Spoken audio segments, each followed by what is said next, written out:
To start the video, there's a few mic issues to start with, but pretty much what I'm going to be doing is reacting to the Premier League each week, saying pretty much what we've learned, key takeaways, and then at the very end, I do whoever the best player of the week was, in my opinion. In match day 1, Liverpool versus Bournemouth, and the key takeaways from this match is we all knew Salah would get his goal, like he always does on opening day. Ekitike looked really, really good. A goal and an assist on his debut. Chiesa getting a goal to win the winner is a really good moment for him, as he didn't get any game time last season. The thing is with Liverpool though, their defenders did look very, very shaky, and they do look very, very gettable this season. With Kanate in the first half really not doing much, and Kirkes not to the best of his abilities. Bournemouth, however, 2-0 down. They made a good comeback to make it 2-2 again with Semenyo. And Bournemouth, they definitely will be safe this season. Alright. Match 2 consisted of an extremely dead game of Aston Villa and Newcastle. It was not a fun watch. Alenga, decent debut. Should have scored in the first few minutes, probably. No, Isaac is quite painful for Newcastle if he does leave, because they just didn't look like that much of a threat. I think one of the only good players in that game is probably Matty Cash for Villa. I think both teams are going to need just a couple of games to get their rhythm going if they want to try push for that 5th place spot. On to match 3. It was Brighton at home to Fulham. They obviously drew at the last minute from Muniz, but that's a missed big 3 points for Brighton. Ruta already getting an assist. I heard a lot of people say he's going to have a good season, including myself. Fulham would definitely take a point away from home to Brighton after being down for 96 minutes. And a debut, I believe, for Josh King, an 18-year-old who played 10 for Fulham against Brighton. Same time games, Sunderland, West Ham. Bowen could have been the only good thing for West Ham that day. They were bad. They were really, really bad. However, I'm very, very happy Sunderland got 3 points and a big 3 goals as well.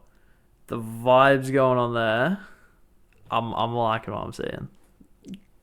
Contrary to that though, they did have less than 0.8 XG, and they did score 3 goals. So it is going to be really, really difficult for them to maintain that. Key player for Sunderland that day was Diarra. He's really, really good, and he's going to be the reason that they can stay up. All right, Spurs Burnley. Richarlison with a lovely 2 goals. He really likes those first time finishes, and obviously the bicycle kick as well, scissor kick. Great finish. Kudus, 2 assists. Decent debut. Very good debut. Still not convinced of him. I still think that's because of Richarlison that he got those 2 assists. But yeah. Thomas Frank, really good start. 3-0 win. Although against Burnley at home, who will definitely come bottom 2 teams this season. Next game on, Wolves City. Obvious place to start. Reinders, goal, assist, pre-assist. He had an extremely, extremely good debut. Ran the show. Really intricate play. He looks great. Oscar Bob was great in tight spaces. His ball control was immense. The way he was moving. Haaland, also inevitable, scoring 2. Could have maybe had a hat-trick, but came off. However, saying this, I don't think Wolves played terribly. I think they had a real chance to get at City with that City lineup. And I think on another day, they could have done a lot better. I think City did get away with it, and it definitely was not a 4-0 game. Saying that, very solid win for City. But no Gvardiol does equal an issue for them. Nottingham Forest Brentford. I think Wood surprised a lot of people, scoring 2 on his return. Really good 2 goals. Ndoye with a debut goal, really nice header. I do think Nottingham will maintain a lot of their form that they had last season just based off this game. Although Brentford look bad, and their only goal is obviously a penalty. They don't look great. Man United Arsenal.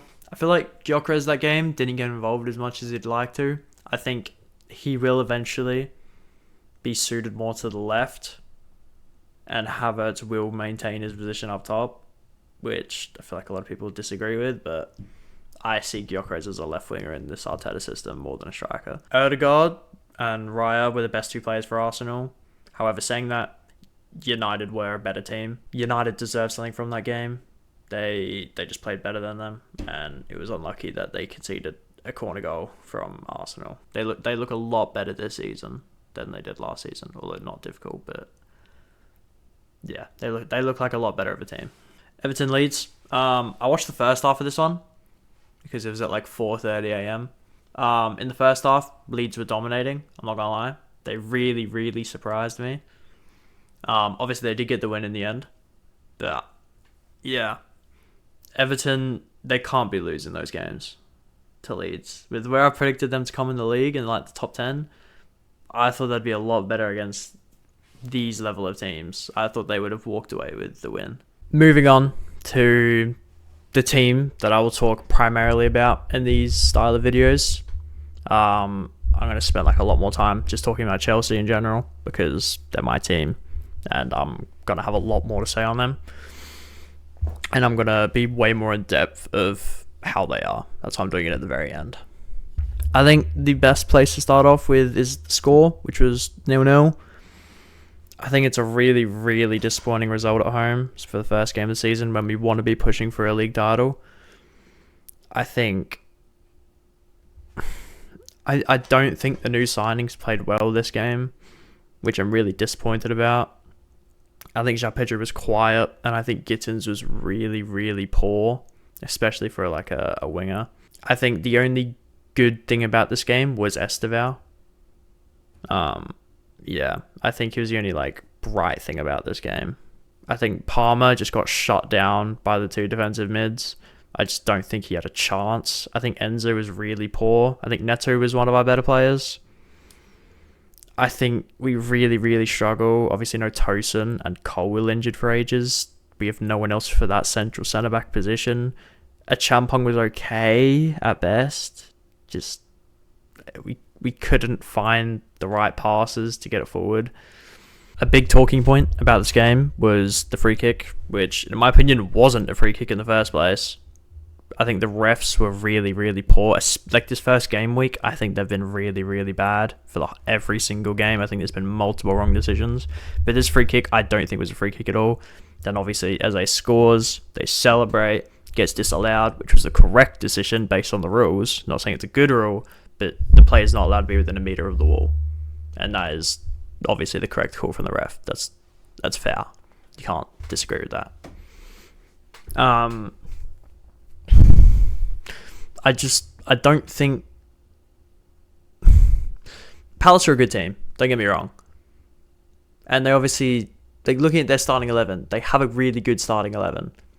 It's really unlucky that we had Diversum and they still have Eze, still have Gahey, but we have to be winning these games, especially at home. If it was away, I'd understand it a lot more, but at home, you have to win this game. Obviously, last couple of minutes, Andre Santos had a chance, which he fluffed, which was unfortunate for him, but he has to do better there. When we verse West Ham, we're gonna be a lot better, and we have to.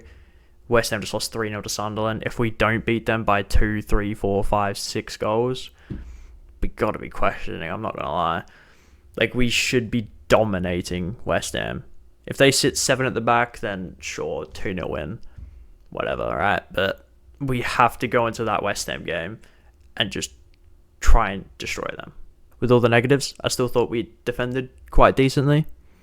I don't think we gave them too many chances, too many goal-scoring opportunities. I still think that we were the better team. Obviously, almost 2 XG to their 1 or even less, maybe. We did deserve the win, but we weren't ruthless enough. Whether we deserved it or not based on that, I'm not sure, but I feel like we did based on everything. Alright, last thing I'm going to do is I'm going to say who I think the best player of the week was, because why not? It's just an extra thing to do. I am going to say it is Reinders, because I thought he was just exceptional, and I feel like a lot of people would agree with me in saying that he was the best player this week. I think he just ran the show for City. Was their best player for a team that won 4-0. Must have had a good game. And I feel like he did have a great game, especially for a debut. Very last thing. If you want me to add anything else to these kind of videos, let me know, and I'll try to if I think it's a good idea. If not, thank you for watching.